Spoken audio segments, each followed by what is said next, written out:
各位街坊、各位朋友，大家好，我係發仔。今日農曆3月23，即係一年一度超級熱鬧嘅天后誕日。大家平時去西貢食海鮮、去大澳玩，或者喺各區都一定見過天后廟。但大家又知唔知天后娘娘背後有咩傳奇故事？點解香港咁多天后廟？今日等發仔同大家講下故仔啦。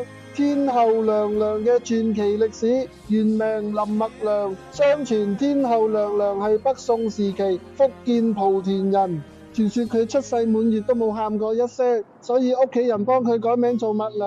神勇救世，默娘自細就充滿靈氣，不但識得預測天氣變化，仲多次喺狂風暴雨之中拯救遇到海難嘅漁民同商船，羽化登仙。傳說佢20幾歲嗰年為咗救人而犧牲，之後經常喺海上顯靈保佑船隻。沿海嘅鄉民為咗感恩，就起廟供奉佢，尊稱佢為天后、媽祖或者天妃。香港人嘅專屬情意結，大家都知香港以前係一條小漁村，水上人、客家人特別多，出海捕魚係贏命搏，所以天后信仰喺香港非常鼎盛。每年今日，各區天后廟好似大廟灣、元朗大樹下都會有盛大嘅賀誕活動，舞龍舞獅、做神功戲，仲有傳統嘅抽花炮，真係超級熱鬧，係我哋非物質文化遺產嘅驕傲。發仔溫馨提示，求支持。聽完發仔講古，大家係咪對天后誕了解多咗呢？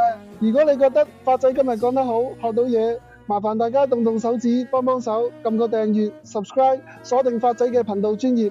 下次唔怕走失，俾個大大的讚勵，你嘅一個 like 係發仔最大嘅鼓勵。寫文推廣 share post， 幫手將呢篇文share出去，或者自己出個 post， 寫幾句感受推廣下，等多啲人認識同傳承我哋寶貴嘅傳統文化。你哋嘅支持就係發仔繼續發掘好故事嘅動力。祝大家天后誕平安健康，風調雨順，我哋下次見。